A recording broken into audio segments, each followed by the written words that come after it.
Splatoon 3 has officially announced the end of its regular content cycle, so I want to give my thoughts on the many parts of the game that were important to develop with the added content over the past 2 years and the state of the game as it is now, good and the bad. This is going to be a bit more of my personal opinion jumping between different subjects than per usual. I also won't be discussing the single players since I don't think they really factored into DLC content. And as a final side note, if you still believe in third kits or a content extension, feel free to do so. I do as well, but for the purposes of discussion, I'm going to assume that the only thing we're getting is the occasional small balance patch for weapon adjustments, which is what they said. So, let's get into it. Starting with the new weapons. I think for the most part, they did a really good job with this. Getting a brand new weapon for every single class in the entire game is really cool. And that, in addition to 2 brand new weapon classes that I think were honestly big hits, means that I think this by far had the most impactful new weapons in the series. I think the only real argument against that is the lack of balance changes making them super impactful, but I think that's more of a competitive issue where even then there were a few of these new weapons seeing tournament use. I like the variety of new ideas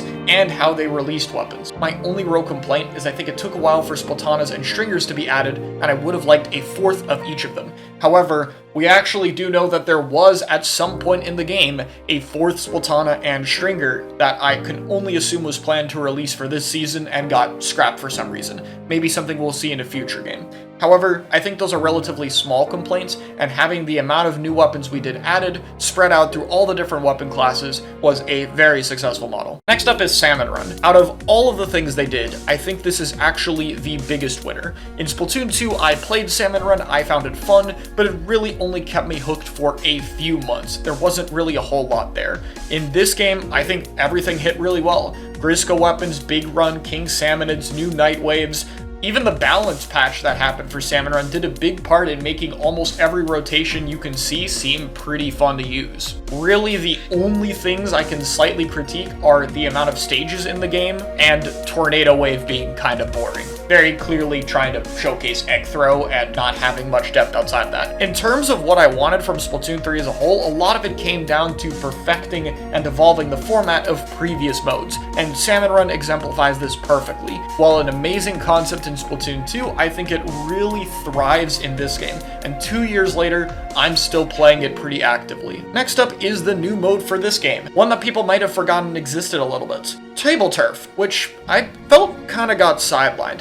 I didn't play it too much, but when I did, I found it fun, and it was kind of interesting. They obviously added new cards, the ability to challenge people in private battles, and a few other maps, but there are some things that make me feel like they almost wanted you to forget about this. Mainly that, despite having room for it, Tableturf never even appeared on the main menu, which is really odd, and there was never a form of online matchmaking added. Maybe Nintendo didn't want too many queues for the game, but to sacrifice this mode entirely for that feels a little bit odd. I feel like with a form of online matchmaking, Tableturf would have been a lot more popular, but it feels very on the side here, which sucks because I love the art from it and the idea of a card game for Splatoon. If this doesn't require too much investment resources-wise, I would love for it to come back. If Tableturf doesn't come back though, make it a mobile game. I think it fit really well there. Oh, and by the way, by now, fans have made their own Tableturf queue. You can check it out in the link in the description. It's online Tableturf matchmaking. Yup, the fans did it before Nintendo.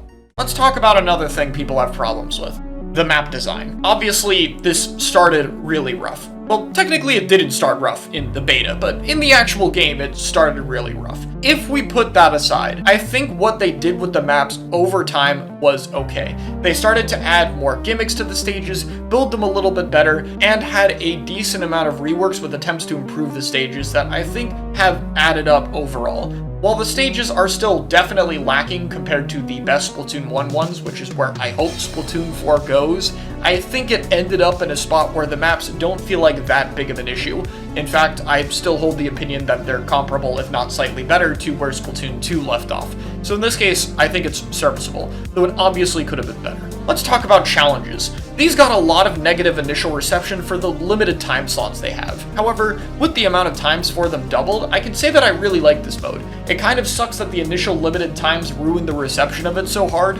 However, I think it's an amazing addition overall. Just a lot of creative and cool ideas to be able to play. I wish some of them went a little bit further, such as having infinite for specials like Zipcaster instead of just getting them more often, but for the most part, this was a great way to spice up the game, and there's plenty of them that I can remember enjoying, such as the one where you roll really fast or jump really high. Let's talk about the specials.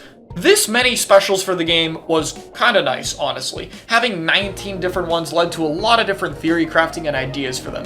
However, I think the way the specials were handled outside of that is a little bit limited. The balance changes that were impactful for specials were 90% big explosion radius up, which just felt kind of boring. And the lack of kits in the game made the specials feel very spread thin. Having a limited option of only 5 or 6 for certain specials just feels like it's really hard to find weapons to use some of them. I will say overall though, the quality is leaps and bounds better than Splatoon 1 and 2's special design, which I did a whole video about. And I also still want to highlight some of the notable buffs. Jetpack getting a higher height boost, Rain's healing effect, and Wavebreaker's location were really cool, so I have to give props to those. Overall, while I wish we got to use the specials more easily, that isn't really a fault of the specials themselves, and I think for the most part, they did a really good job evolving the specials format in this game. Let's talk about Splatfests, and especially Grandfests. I think that Splatfest started out a little bit rough. Tricolor suffered from a little bit of balancing issues, Turf War didn't really have too much changing from it, and 3 teams seemed to have led to mirror matches being more common and more one-sided voting. However, I feel like most of these were addressed over time, which is what I'm reviewing. The scoring, having points for the second place team is really important. I like the addition of Fizzbangs for normal Turf War. Tricolor got rebalanced and changed a little bit. Just as a whole, it felt like they had a lot of work in to improve the Splatfests over time. And that's not even mentioning Grandfest, which I think is the best send-off in any Splatoon game. It's insane the amount of effort they put into it, and, you know, as someone who's not too big into Splatfest usually, even I was spending quite a lot of time just listening to the idle performances, and the ability to go back to them with the amiibos was awesome. I also liked the completely unique stage they had, and the ability for the Ultra Signal to summon a Fizzbang launcher rather than a sprinkler. Really cool evolution of the format. Grandfest hit hard because it didn't just send off Splatoon 3, but the entire trilogy over the past 10 years. It was well worth the effort. I think Tricolor still ended up being kind of awkward, mostly because there's still so many people who don't know that the two attacking teams are supposed to work with each other, so I hope something like that changes next time. But for the most part, I really like the Splatfest in this game. Next up, let's talk about the music,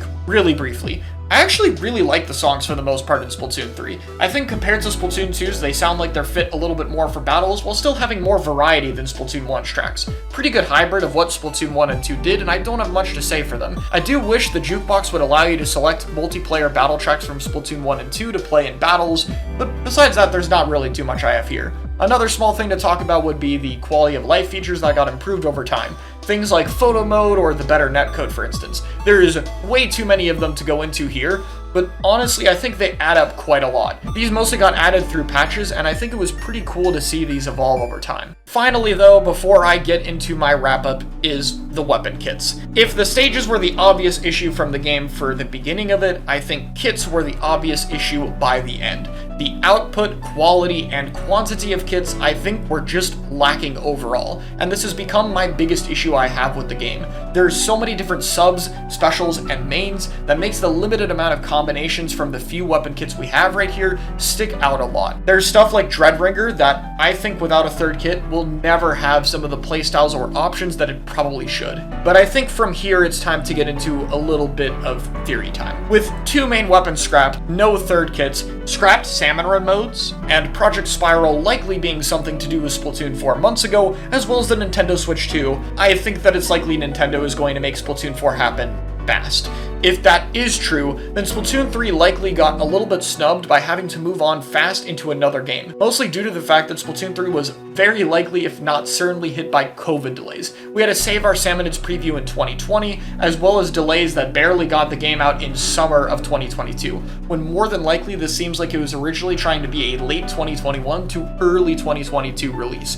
The thing that really sells me on that, honestly, is the Splatfest repeats for Splatoon 2, clearly trying to keep the player base alive. And, well, that kind of sucks, because I think if we had more time with Splatoon 3, they would have more they could do with it. But I think it's very clear now that the priority has to be moving on to another console, and that is going to limit some of the things that happened. Let's talk about if Splatoon 3 DLC did enough though, because outside of the Tableturf menu and matchmaking stuff, lack of third kits, and private battles for Tricolor and Big Run, I think everything else exceeded previous games. You could be nitpicky and say that patches could have done more buff-wise, which is fair, but even then, I'm not sure if that's a huge deal for the majority of the player base. I think in most areas, Splatoon 3 content set out to do what it was supposed to, and for the most part, that means I can't be too upset with it.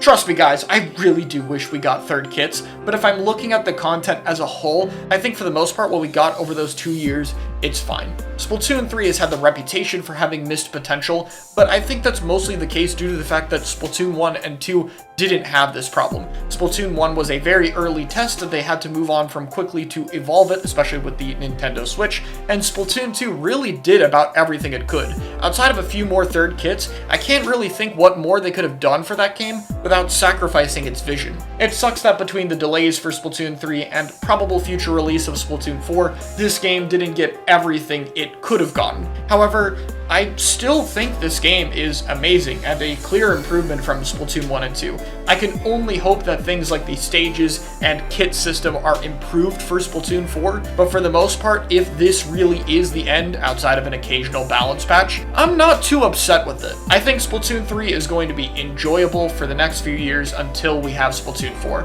and I don't think the wait's going to be as long as it was in Splatoon 2 anyway. So, for the most part, I think it's good. If they want to stealth drop third kits at some point though, I will say it would make the game feel so much better. So I'm still going to hold out a little bit of hope for that. But with that being said, that's really all from me. Thank you all so much for watching, and let's keep Splatoon 3 alive.